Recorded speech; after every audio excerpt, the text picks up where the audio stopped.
Hello दोस्तों, कैसे हैं आप लोग। आज हम आपके लिए एक ऐसी मिस्ट्री सस्पेंस मूवी की कहानी लेकर आए हैं जो आपको अपनी सीट से हिलने नहीं देगी। ये मलयालम लैंग्वेज की एक बहुत ही प्रेज्ड फिल्म है जिसमें ग्रेट एक्टर मोहनलाल और जीतू जोसेफ जैसे दिग्गज कलाकारों ने अपनी एक्टिंग से चार चांद लगा दिए हैं। ये फिल्म दृश्यम 2 की तरह एक फैंटास्टिक मिस्ट्री थ्रिलर है जिसमें हर मोड़ पर नए राज और शॉकिंग रिवलेशन होते हैं। क्या आप रेडी हैं इस रोमांचक सफर के लिए? तो चलिए शुरू करते हैं। हमारी कहानी शुरू होती है एक ब्यूटीफुल रिसोर्ट में जहाँ कुछ पुराने दोस्त इकट्ठा हुए हैं। सिद्धार्थ, जिसकी कुछ ही दिनों में शादी होने वाली है, अपनी सभी क्लोज दोस्तों को एक छोटी सी पार्टी के लिए इनवाइट करता है। इस ग्रुप में कई कपल्स शामिल हैं, जितेश और नायरा, श्याम और मैथिली और कई अदर दोस्त। पार्टी की शुरुआत बहुत ही सुकून भरे माहौल में होती है। सभी पुराने दिन याद कर रहे होते हैं, हंसी मजाक चल रहा होता है और सब कुछ बिल्कुल परफेक्ट लग रहा होता है। लेकिन जैसे जैसे शाम गहराती है वैसे वैसे हर कैरेक्टर के अंदर छिपे राज भी धीरे धीरे सामने आने लगते हैं। पार्टी के दौरान सडनली सिद्धार्थ एक गेम खेलने का प्लान करता है। वो सजेशन देता है कि सभी लोग अपनी फोन एक टेबल पर रख दे और जो भी कॉल या मैसेज आए उसे सबके सामने शेयर किया जाए। ये सुनकर कई लोग झिझकते हैं लेकिन फाइनली सभी मान जाते हैं। आखिर दोस्तों के बीच क्या छिपाना। लेकिन कौन जानता था कि ये सिर्फ एक इनोसेंट गेम नहीं बल्कि कई जिंदगियों को बदलने वाला पहला कदम साबित होगा। पहली कॉल जाकरिया की माँ की होती है जो नायरा की प्रेग्नेंट होने के बारे में बात करती है। ऐसी खबर जिसे नायरा अभी सीक्रेट रखना चाहती थी। और फिर शुरू होता है सच्चाइयों का सिलसिला। मैथिली को एक आदमी का मैसेज आता है जिसमें वो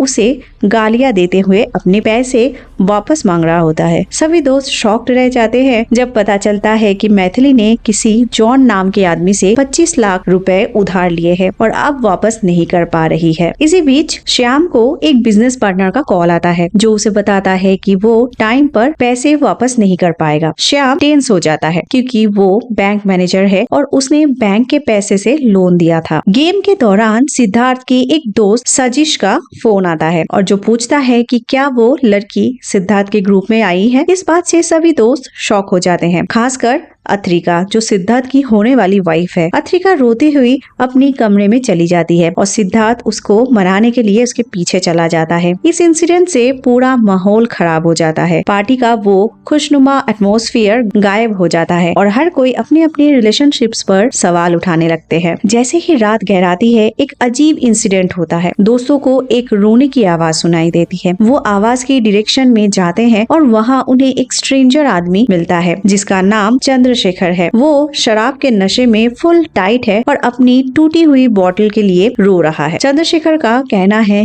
कि रिसोर्ट के मेहमानों ने अपनी शरारत से उसकी शराब की बोतल गिरा दी है और अब उसे नई चाहिए। लेकिन इलेक्शन होने के वजह से सभी शराब की दुकान बंद है। वो काफी एग्रेसिव हो जाता है और दोस्तों को परेशान करने लगता है। बाद में पता चलता है कि चंद्रशेखर रिसोर्ट के केयर टेकर है और रिसोर्ट के एक छोटे से कमरे में रहता है। वो पुरानी बोतल के बदले 500 रुपए मांगता है। वहाँ पे मौजूद लोग उसे कुछ पैसे देकर भगा देते हैं लेकिन वो बार बार वापस आकर उन्हें डिस्टर्ब करता रहता है। पार्टी के बाद जब सब अपने अपने कमरों में जाते हैं एक हॉरिबल खबर आती है। रिसोर्ट के पास में एक लड़की की लाश मिलती है। जब पुलिस आती है तो पता चलता है कि डेड लड़की कोई और नहीं बल्कि उन्हीं के ग्रुप की साइनी है। ये सुनकर सभी शॉक्ड रह जाते हैं, स्पेशली साइनी का हस्बैंड जकरिया जो दुख से टूट जाता है। पुलिस इन्वेस्टिगेशन स्टार्ट हो जाती है और चंद्रशेखर जो अब पुलिस ऑफिसर निकलता है सभी को इंटरोगेशन के लिए रोक लेता है। इसके बाद कहानी इंटरोगेशन रूम में आगे बढ़ती है। चंद्रशेखर सभी दोस्तों से अलग अलग पूछताछ करता है और धीरे धीरे सच्चाई सामने आती जाती है। पहले चंद्रशेखर को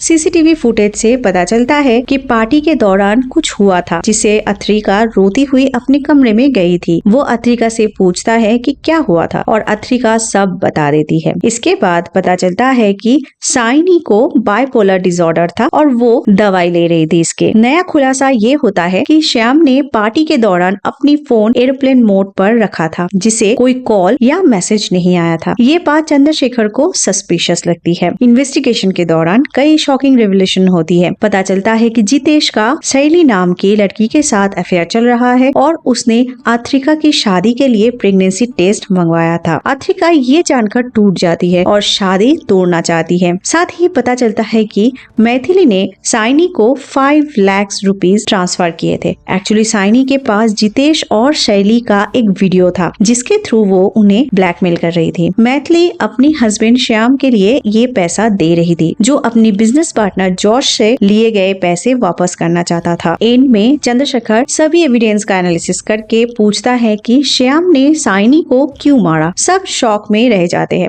चंद्रशेखर बताता है कि जब मैथिली ने साइनी को 5 लाख रुपीस ट्रांसफर किए थे तो श्याम को एक मैसेज आया होगा, लेकिन उसने अपना फोन एरोप्लेन मोड में रखा था। असल में श्याम ने साइनी के पास जाकर अपने पैसे मांगे थे। साइनी ने देने से मना कर दिया था और कहा था कि वो श्याम के भाई से सवाल करे। गुस्से में आकर श्याम ने साइनी का गला पकड़ लिया जिससे वो गिर गई और वहीं पे उसकी मौत हो गई। अंत में श्याम अपना क्राइम एक्सेप्ट कर लेता है। वो बताता है कि वो साइनी से अपने पैसे वापस मांगने ही गया था, लेकिन चीजें हाथ से निकल गई। उसे पता नहीं था कि साइनी मर जाएगी। जब उसे पता चला तब तक बहुत देर हो चुकी थी और वो डर कर वहाँ से भाग गया था। चंद्रशेखर श्याम को अरेस्ट कर लेता है और बाकी सभी दोस्तों को छोड़ देता है, लेकिन इस इंसिडेंट ने उन सभी के लाइफ को हमेशा हमेशा के लिए चेंज कर दिया था। दोस्ती, विश्वास और रिश्ते सब कुछ टूट चुका था। इस कहानी से हमें ये सीख मिलती है कि हर इंसान के पास अपना राज होते हैं। जो चीज बाहर से परफेक्ट दिखती है वो अंदर से खोखली हो सकती है। दोस्ती, प्यार और रिश्ते ये सब तब तक स्ट्रॉन्ग रहते हैं जब तक उनमें सच्चाई और ट्रस्ट हो। एक छोटी सी गलती, एक झूठ, एक छिपा हुआ राज, कभी कभी ये चीजें हमारी पूरी जिंदगी को बदल सकती है। ये कहानी हमें बताती है कि हमेशा सच्चाई का सामना करना चाहिए, चाहे वो कितनी भी कड़वी क्यों ना हो। तो दोस्तों, आज हमने आपको एक रोमांचक सस्पेंस थ्रिलर की कहानी सुनाई है। अगर आपको ये कहानी पसंद आई तो हमारे चैनल पर ऐसे ही और इंटरेस्टिंग कहानियों के लिए सब्सक्राइब करें। नेक्स्ट वीडियो में हम आपके लिए लेकर आएंगे एक और धमाकेदार कहानी जिसमें आप देखेंगे कि कैसे एक आदमी अपनी फैमिली को बचाने के लिए पूरे सिस्टम से टकरा जाता है।